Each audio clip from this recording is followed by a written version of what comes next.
Yesu nashimwe. Abo Yesu yagiriye neza bikanga ukuboko kuriko amaboko kuhoraho. Amen. Yesu nahabwa icubahiro.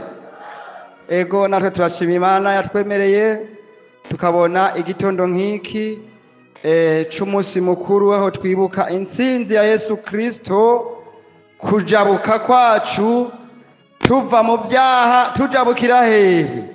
Mu gakiza. Yesu nahabwa icubahiro. Hanyuma tudatebeje turabe imirongo y'ijambo ry'Imana dusangira mwa kino gitondo. Imirongo y'ijambo ry'Imana tuyisoma hariya muri Luka. Mumpere Porito mikrofone. Ego Luka 22 murantunga 24 guhera hariya ku 13 24 ku 13 arasomaho amajambo atari make, ariko tuza kuvuga kuri make. Ni menshi ariko tuza kuvuga kuri make. Nasome mu izina rya Yesu. Yesu yiyereka abigishwa babiri mu nzira ija Emawusi.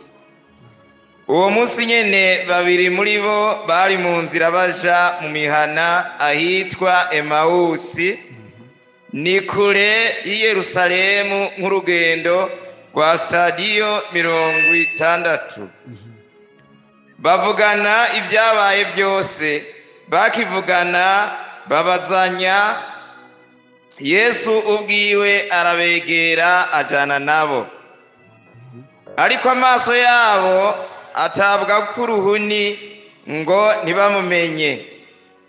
Arababaza ati, mbega ibyo mugenda murabazanya ni biki? Barahagarara bijiriwe. Umwe muri bo yitwa Kileyopa aramwishura ati, mbega ni wewe gusa watse indaro Yerusalemu utazi ibyabayeyo muri iyi minsi?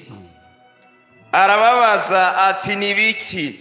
Baramwishura bati, ni bya Yesu umunyanazareti, yari umuntu avugishwa n'Imana, akaba umunyabushobozi bwinshi mu byo yakora no mu byo yavuga imbere y'Imana n'imbere y'abantu bose. N'iby'uko abaherezi bakuru n'abashingantahe bacu bamutanze ngo acibwe urubanza rwo gupfa bakamubamba, kandi twari twishimiye kuko ari we azocungura Abisirayeli. Kandi ikigeretse ko uyu munsi ugira gatatu uhereye aho ibyo byabereye.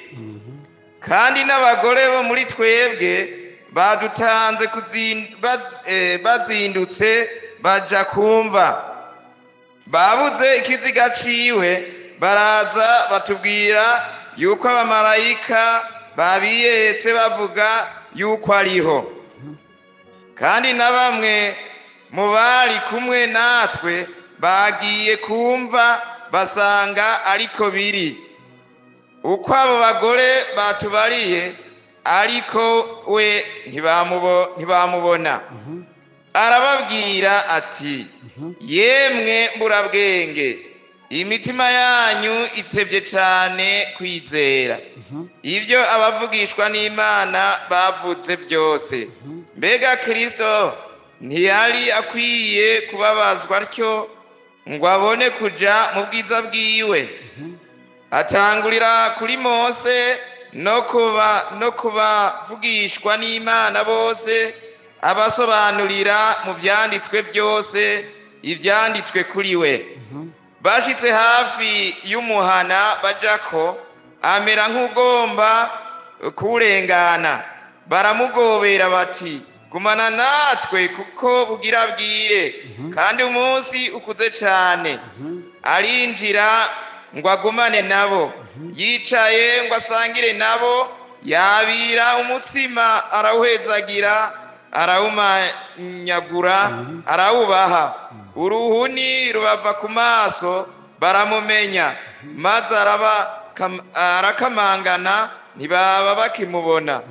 Baravugana bati, mbega imitima yacu ko yariko iragurugumba aho yariko aravugana natwe mu nzira aduhishurira ivyanditswe.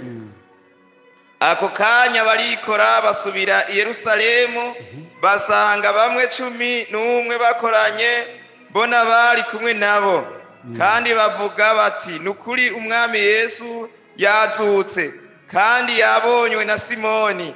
Nabo babadondera bya bindi byose byo mu nzira, kandi yuko bamumenyeshejwe nuko yamanyaguye umutsima. Amena. Yesu nahabwa icubahiro, Yesu nashimwe. Ego nayo majambo y'Imana numvise ko twosangira, ariko ijambo ry'Imana mfise dusangira mwa kino gitondo niri rivuga ngo dusabe Yesu adukure ku ruhuni ku maso kugira tumubone. Yesu nahabwa icubahiro. Dusabe Yesu adukure ku ruhuni kugira tumubone. Gira mugenzi wawe, saba Yesu agukure ku ruhuni kugira umubone.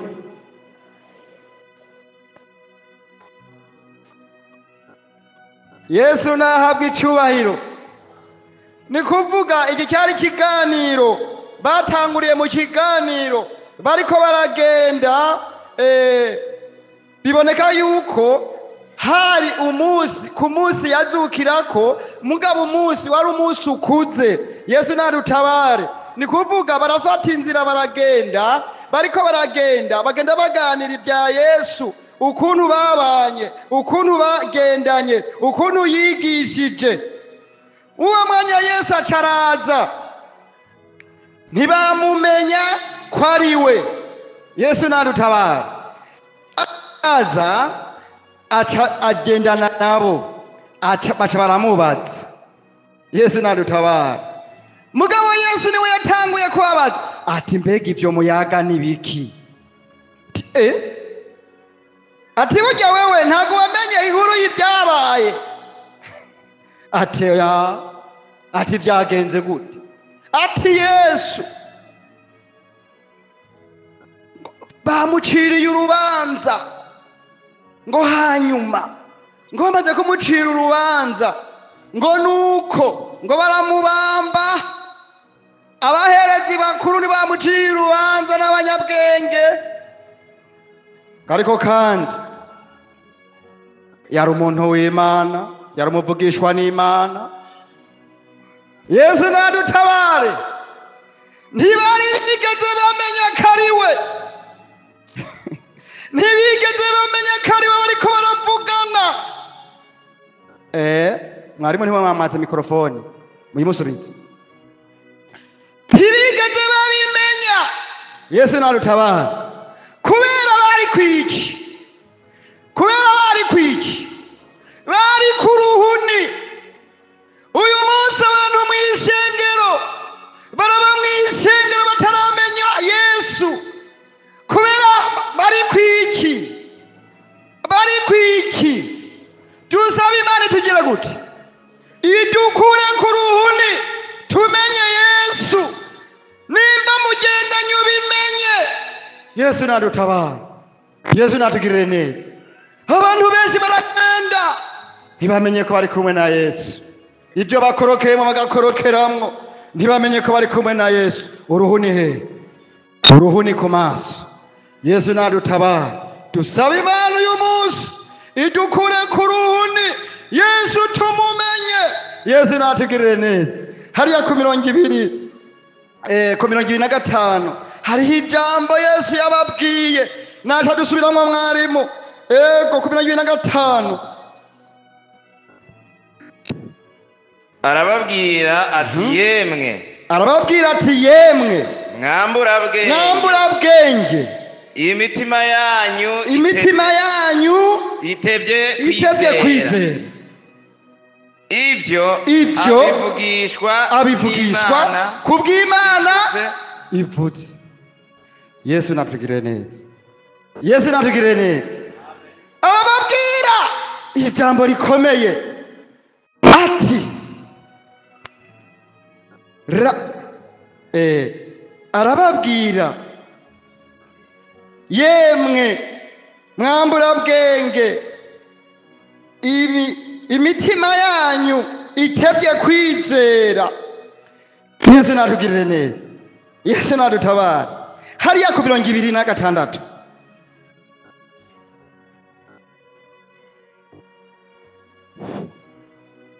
mbega Kristo yari akwiye kubabazwa atyo ngo abone kuja mu bwiza bwiwe, atangurira kuri Mose no kubavugishwa n'Imana bose, abasobanurira mu byanditswe byose ibyanditswe kuri we. Yesu narutabara. Ni kuvuga muri uwo mwanya wose bariko baragendana, Yesu atatangura kubigisha, ariko kandi naho yabigisha ntibigeze bamumenya. Kubera iki? Kubera uruhuni. Yesu narutabara. Nuko barabandanya baragendana, bagomba bavane, baca baramwinginga. Yesu nadutabare, kuko bumvise inkuru ziwe ziryoshe, ariko naho bariko baragendana batamumenye, barumvise ko ariko avamwo ibintu biryoshe, atavamwo ibintu bibishe. Bageze aho bakatira, aca afata ingagende, babigishwa baca baramubwira ati mviriza, terega burije kandi umunsi ugeze hehe, ugeze kure, ngwino tugire gute, tugumane. Yesu nadutabara. Amen, amen. Ni kuvuga baca barabibona. Yesu nadutabara kandi tugirire neza. Yesu nawe acaremera, ageze muri iyo nzu ngaca aramanyagura imitsima, ngo nuko ngarayihezagira, hanyuma ngarabaha bararya. Yesu nadutabara. Bamaze kubibona baca bibuka ko yigeze kugira gute, kumanyagura. Ati wa muntu yari Yesu kabisa. Atarakamanga. Yesu nadutabara. Baca barabimenya, baca baramumenya, uruhuni rwarubavuye ku maso. Kubera iki? Kubera hari ikintu yabakoreye. Yesu natugirire neza. Akiri mw'isi yagenda amanyagura akabahereza. Nubwo amaze kumanyagura, amaze kubaha, baca baramenya ko ari Yesu. Baca barava aho hantu, baca bariruka, baca bagenda kubigishwa biwe, barababwira ati yemwe twabonye Yesu. Amen. Hajawe ati nukuri Yesu yagize gute, yazutse. Amen. Tusabe Yesu. Muntu uri hano, saba Yesu agukure ku ruhuni. Yesu natugirire neza. Ibiguteye uruhuni ntago twabidondera ngaha. We urabizi ibyo Kristo yanka n'ibyo akunda, ariko kandi ibyo nyene biguteye uruhuni, bitumye utamenya Yesu, mukagendana ukama mu ngoro y'Imana, ijambo ry'Imana ukaryumva, nuko ari byo Yesu agomba. Ufise uruhuni ku maso, ariko uyu munsi Yesu ariho yaje kugira gukure ku ruhuni, kugira umubone nk'uko ababigishwa bamubonye. Yesu naduhana umugisha. Turagushimiye Uwiteka Mana, turagushimiye kuri Imana ko wazutse, turagushimiye ko ego ku rupfu rutakugumije. Yesu warazutse, uriho uri muzima, ucubana natwe, ucubana n'umukozi mu izina rya Yesu. Amen.